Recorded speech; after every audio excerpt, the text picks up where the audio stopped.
Hi, boys and girls. Happy Wednesday, everybody. Today is Wednesday, March 25th, and it is kind of a rainy, yucky day, 50 degrees outside. If you can't tell where I am right now, I am at school, and I'm sitting at my desk, and it's very quiet in here, and it's missing 18 of my bestest friends, you guys. But I'm here, and I thought that I would show you that. I'm here to show you that even though we're home and things are different, some things are still the same. So let me just take you on a little tour. So I was just at my desk, and the room pretty much looks the same, except everybody has chairs on top of their desk. And I just went through everybody's desk to make sure that there were no snacks. And there were some snacks. So I'm glad that I cleaned out the desk so that we wouldn't be getting gross, yucky stuff. So I am going to come over here to my chair, and I'm going to put you guys on the carpet. I am going to read you a book, just like if you were here. So, I'm happy that we all got to chat. Most of us did. Some of us were going to get next time. And it was so good to see you, and it made my heart happy, and I felt a million times better after hearing and seeing your smiles and hearing your laughs and hearing you guys. Some of y'all read stories if you hung out long enough, and we told lots of jokes, and it was just so good to be back. So while I was here, I thought I would read a sequel to the book that I read before. So today I'm going to read you The Gruffalo's Child, and it is also by Julia Donaldson.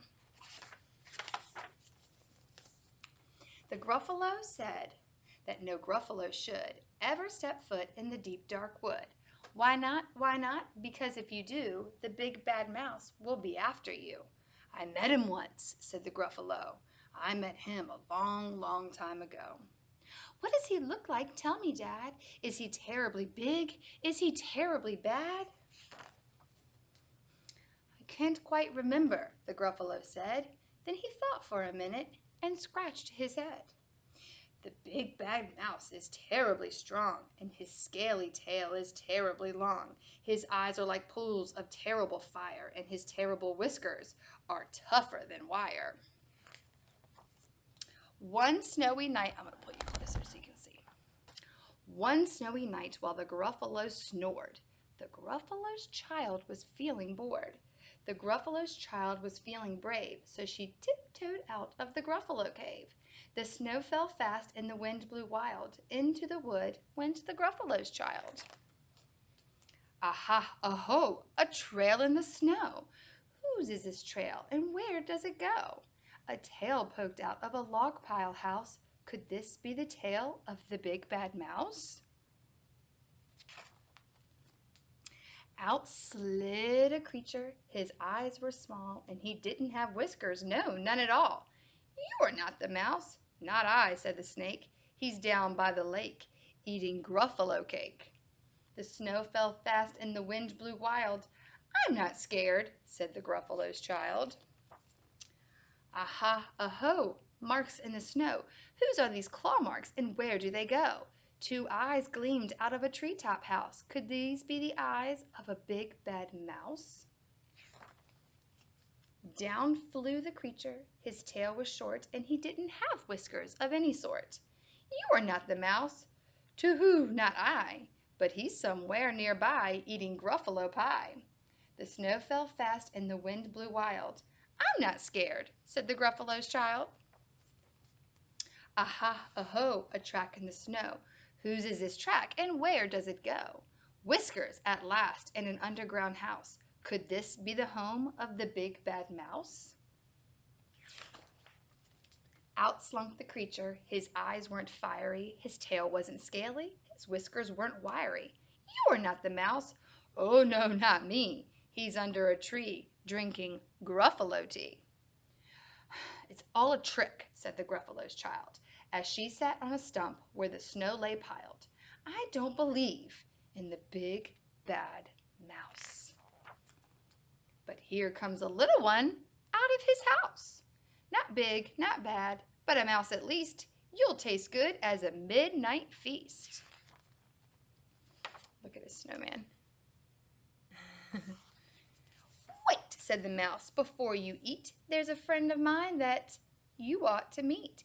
If you let me hop onto a hazel twig, I'll beckon," which means call, "I'll beckon my friend so bad and so big." The Gruffalo's child unclenched her fist. The big bad mouse, so he does exist. The mouse hopped onto the hazel tree. He beckoned and he said, "Just wait and see."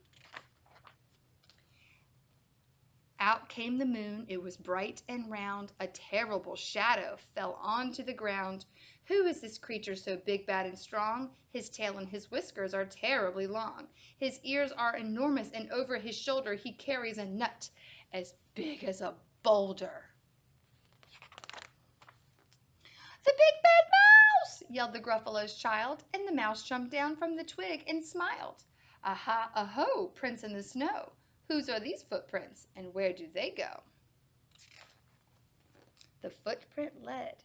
The footprints led to the Gruffalo cave, where the Gruffalo's child was a bit less brave. The Gruffalo's child was a bit less bored. And the Gruffalo snored and snored and snored. I'm happy that I was able to come get this one because we liked this one a lot. And this one's also on Amazon if you want to watch this one too. They're both kind of fun to watch if you haven't already. So as I am here, it really makes me miss you guys a whole lot. We should be sitting right here where I have the computer, and you guys should be ready to do all of our out loud stuff and our foundations, but we have some more stuff coming, and I came here to get some work ready, and I'll have some foundation things in your new packet that you can use the little cut apart letters for, just like our magnet board. So more things are coming, and I hope that you guys are having a fabulous day. And why don't you write a really good sentence telling me about the setting of this story? The setting is where the story takes place. Can you guys tell me the setting of the story? All right, I love you guys. See you tomorrow.